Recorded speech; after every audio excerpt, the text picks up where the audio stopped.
What is one word that comes to mind when you think about pronatalism? The word that jumps to mind is uncanny. Like, it feels like it ought to be this natural, normal thing, but somehow it's just hair-raising. Bina? Musk. Oh, I was going to say eugenics, which might be just putting it like as flatly as possible. You guys maybe were only implying. Well, I don't know how much Musk implies, but things got a little more literal after I said uncanny. This is Impromptu from Washington Post Opinions, a show that brings you conversations about the news we can't stop thinking about. I'm Drew Goins, author of the Today's Opinions newsletter. And I'm Molly Roberts, a columnist at The Post. This week, we're talking about the current obsession among some sets about falling birth rates and the attempts of those freaked out about depopulation to convince people to have more babies. So this so-called pronatalism movement involves lots of online influencers, but it also spreads all the way to the top of the political ladder, to people like Vice President J.D. Vance, with his broadsides against childless cat ladies, and Elon Musk, who is apparently doing his best to help the movement by having at least 14 children so far himself. The White House is floating the idea of a baby bonus of $5,000 awarded to families after a child's birth. And while everyone likes free money, this financial incentive may not be enough to influence one of perhaps the biggest life decisions there is.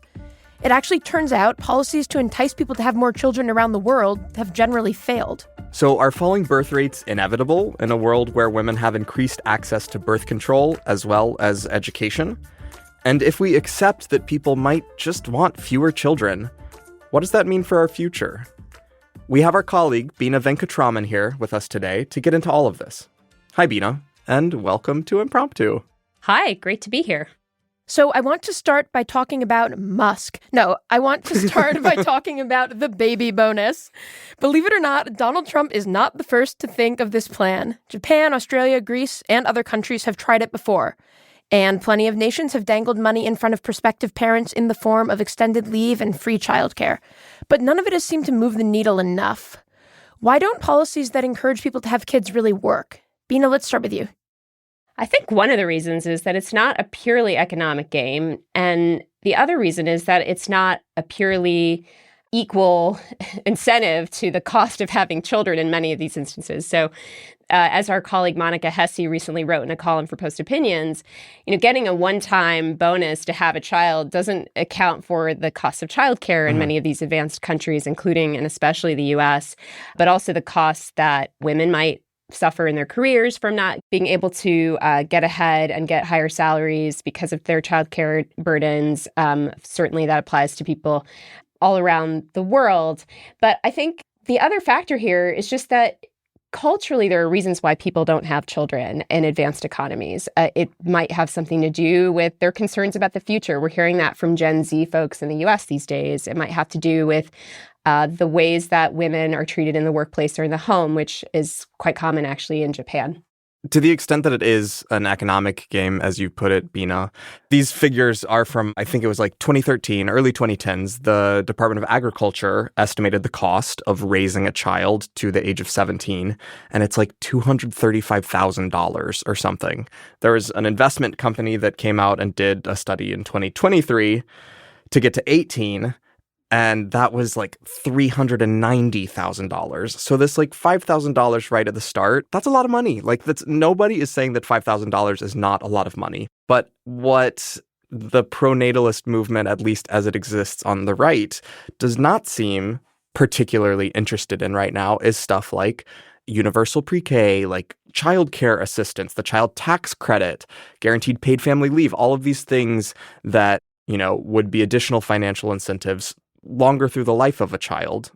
I guess my question is, do you need incentives that aren't just a promised reward for having a child or something good you get once you have the child, but rather broader social safety net type programs that alter people's outlook on what their lives do and could look like earlier on, kind of throughout their lives, so that you start envisioning having a child as something doable from a fairly young age. I also wanted to follow up on something that you said, Bina. I thought it was interesting. So you were talking about attitudes toward women in the workplace. Were you saying that the attitudes toward women in the workplace are better than they used to be, so women are more encouraged to go to work and not have kids? Because that was what I was going to bring up, that part of the quote-unquote problem is actually success, not only in increasing access to reproductive care so that teen births and unintended births are going down, but also by opening up a wider array of opportunities to women so that they don't feel like their only option is to be like Betty Draper sitting bored in the suburbs while your husband goes to Manhattan to work and cheat on you. Well, I think it's a combination of some success, but not enough success. The success hasn't gone far enough. And let me give you a little context. I've been spending some time in Japan in the last couple of years, and I am part of a program that is called the U.S.-Japan Leadership Program that brings together youngish leaders, let's say from their mid-20s to their mid-40s. And I've gotten to talk to a lot of women and men about their decisions to have kids or not have kids in Japan. And the reason Japan is so interesting is that it's a glimpse of our own future in the U.S. It's an aging population with really low fertility rates, really low birth rates. They haven't been able to crack this nut of how you get people to have more kids. And there are consequences of that. So women in Japan have, in recent decades, entered the workforce in greater numbers than they have historically. But Japan is also really behind in terms of gender equity and women getting leadership positions, women advancing. And culturally in Japan, women are largely responsible for caregiving in the house, whether that's of the elderly or of the young kids. And you add on top of that the cost of having kids and the fact that you have an economy that's struggling, and that reinforces that. But when women talk about their decision not to have kids, they talk about how if you go into the workplace and you're doing really well in your profession and then you get pregnant, there is a kind of understood and in fact accepted cultural norm of not being able to necessarily get the next promotion or advancement. And you might end up in a part-time role because you're carrying all of the childcare burdens at home. And you might get penalized for that expectation that you will go part-time after having a kid.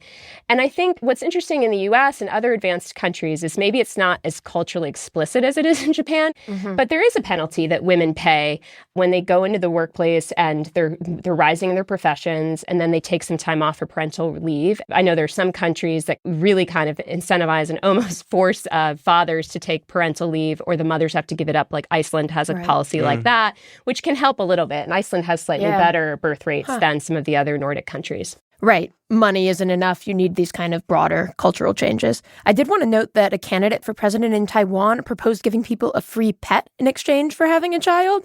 And I was thinking maybe the baby bonus won't work on me, but the puppy premium, I could be swayed. That's so funny because some conservatives in the United States are very anti-pet as this is a replacement for having a child. They're like, people will rail against dog parks as, antisocial infrastructure because if you have a dog that you're doting on, you're not going to have a kid. So that's fascinating to It's crazy because dog parks are a hyper-social infrastructure, but dogs can certainly be good practice for having kids for people, right? So I want to go at one of the other elements of this like broader social question, not just the economic question. A lot of Americans still say that they do want children. It's like 45% of people surveyed said that the ideal family size is 3 or more kids for them, which is the highest rate since like 1971 in Gallup polling. But one of the other trends that's happening concurrently is that more and more Americans are remaining unpartnered, which feels, not in every case, but in a lot of cases, a prerequisite for starting a family.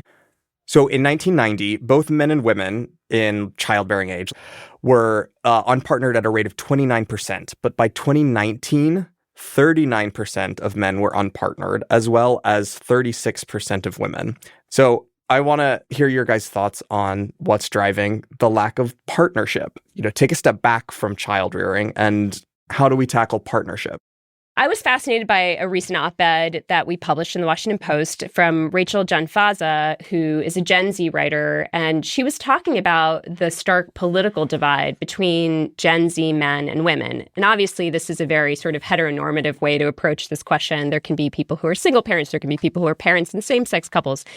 But just from the point of view of like birth rates and pairing of men and women, there might be a sort of divide between how people are, like the polarization that's in America is being echoed in people's ability to pair, I think, and find companions. And then you pair that with the sort of trend in the pandemic of isolation, the way that we're participating less in real life venues where you can meet people, the sort of exhaustion people feel when they use dating apps, and the sort of constant need to engage in trying to find a partner. I know a lot of people who've simply given up on the idea of finding a partner, and some of them have gone the route of saying, I'm going to try to have a kid on my own. Yeah. And some have said, I really don't think I can do this without a partner. So the reason I'm not having a kid is because I really couldn't find that person that could co-parent with me.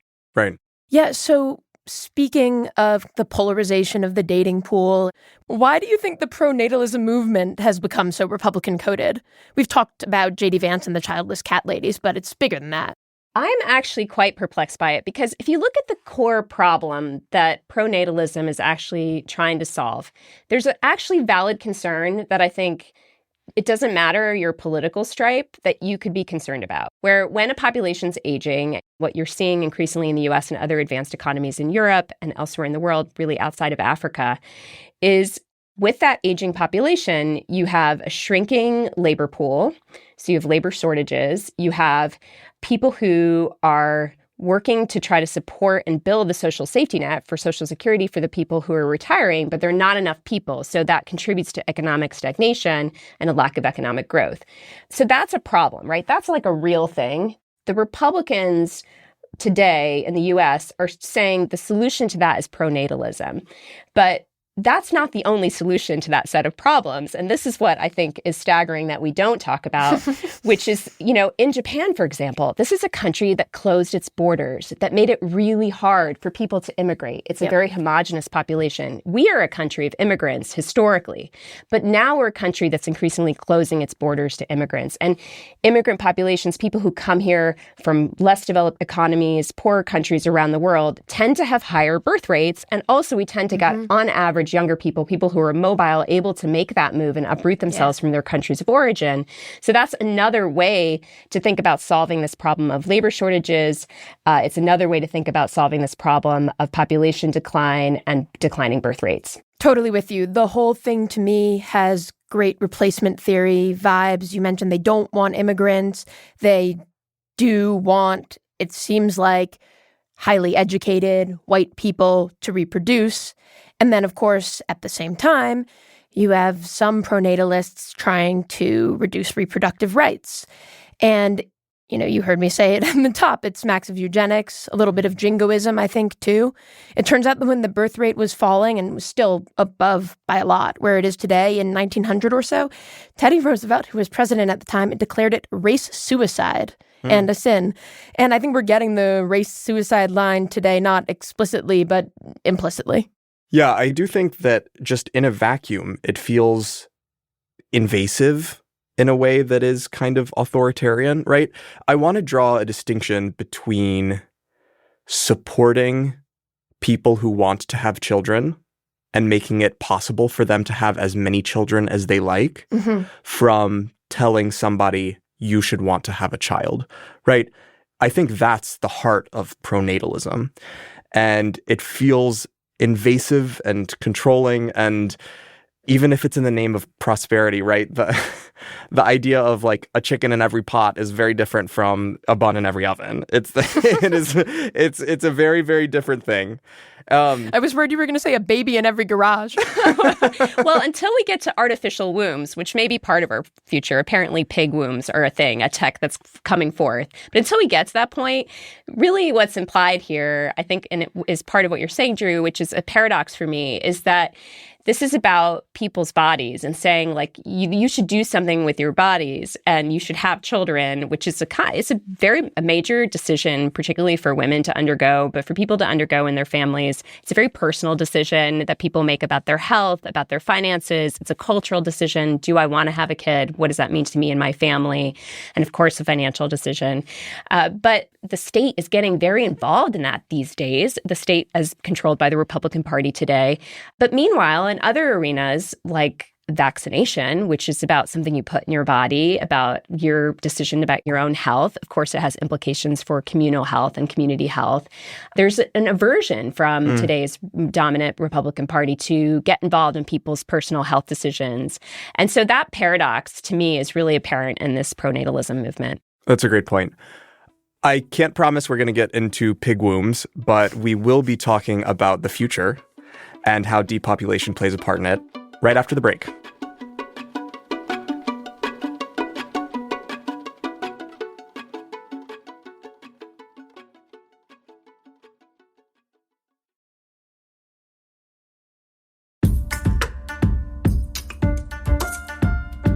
Welcome back. I'm Drew Goins, and I'm here with Molly Roberts and Bina Venkataraman, talking about whether falling birth rates are something we should be freaking out about. So let's start with that. Why does it matter if the population keeps growing? Yeah, oddly, it seems like freer and richer places tend to have smaller families on average, and that's basically because those societies, the allegedly more advanced ones, start thinking about human flourishing in the present moment rather than ensuring the survival of the tribe or, the race or something like that.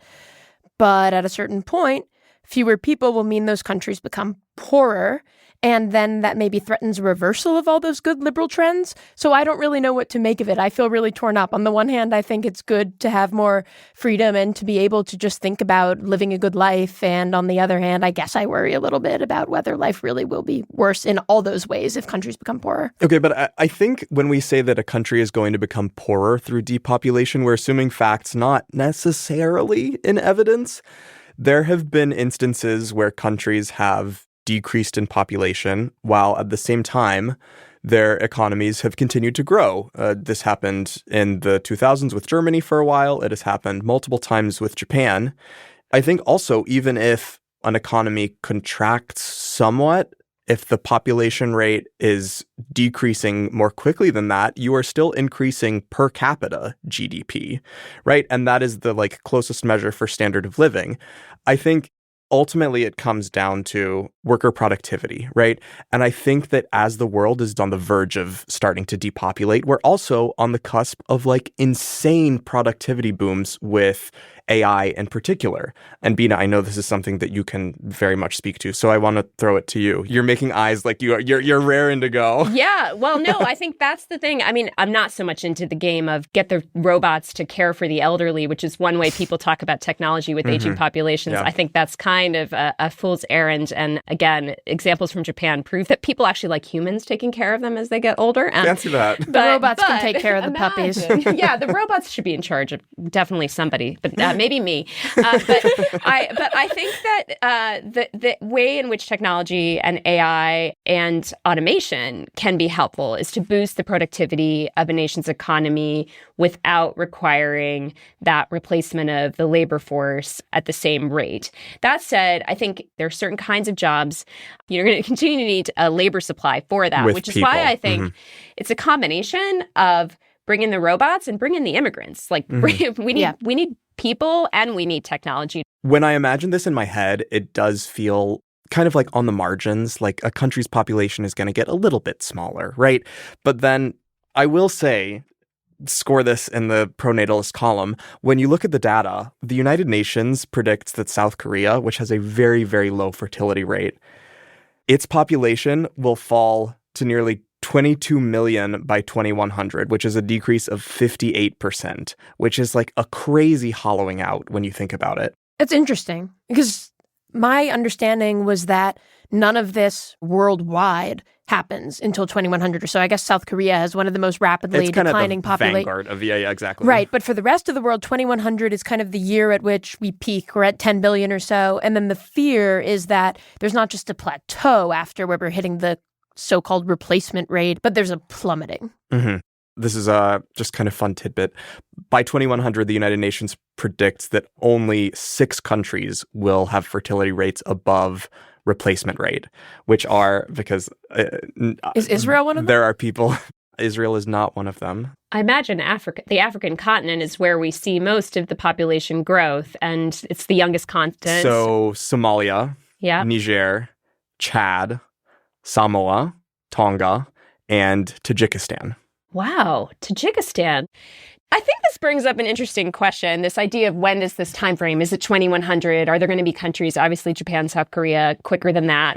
We're seeing their populations declining, but it's also about the aging of the population and what it means to live between now and 2100 or whatever the year is that this happens in the country where you're living in the world, to deal with a population that is aging with a limited pool of people, like what that means for, frankly, those of us who are under 60 and those of the kids who are growing up today and those of the people being born maybe as a result of the pronatalist movement today, what their responsibilities are going to be, what their burdens are going to be in terms of contributing to that economy, in terms of caregiving, and how that might become a self-reinforcing cycle. Yeah. I talk to people.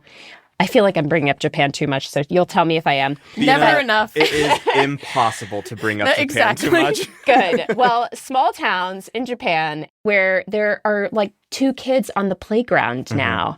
And so part of it's also urbanization in Japan, which is a little slightly different trend here in the US and in other economies. But, you know, what does that look like to lose children from a community or from many communities? And how does that change the character of the places we live? I do want to note that 2 children on a playground is 7 syllables and would fit into a hauntingly beautiful haiku.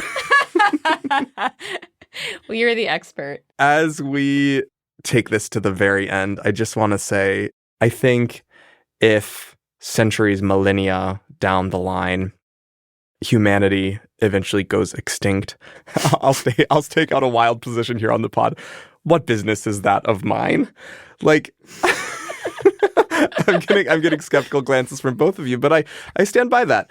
I think we have certain things that we owe to the people who are going to come after us, but I do not think creating more of them is one of the things that we owe later generations. Yeah, I don't know that I can sign on to the down with humanity line, but I would say when it comes to making sure that all species on the planet are flourishing, which is kind of the idea of wouldn't it not be so bad if we didn't have so many people. I get that, but I'm not totally sold. I feel like I'm an anthropocentrist or whatever the word would be.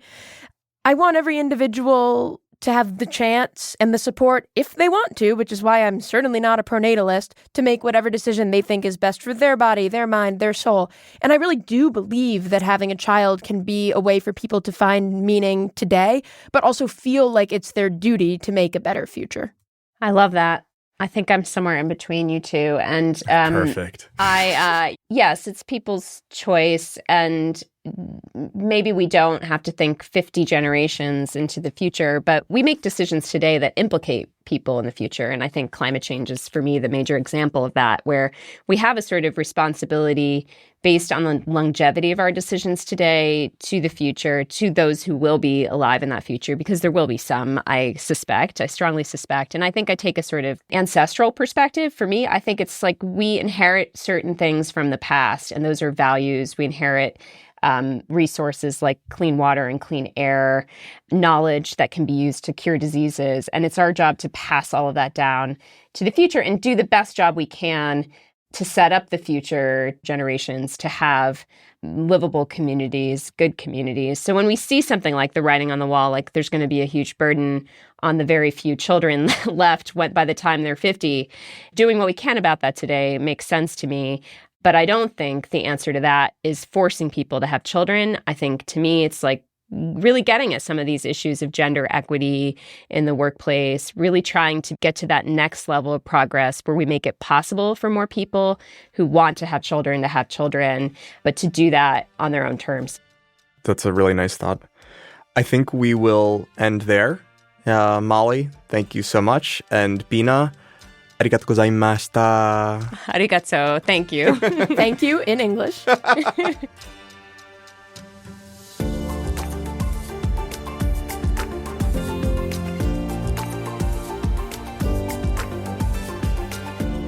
This episode was produced by Hadley Robinson, edited by Jasmine Green, and mixed by Emma Munger. Special thanks to Millie Mitra and Deirdre Byrne. Thanks for listening to Impromptu. Please send us your thoughts about the pronatalism movement and the future of our global population by emailing impromptu@washpost.com. And remember to tune in Tuesday to hear Dana Milbank tackle the biggest political news of the moment. If you're enjoying Impromptu, be sure to give us a glowing, yes, you heard that right, glowing review on your favorite podcast app.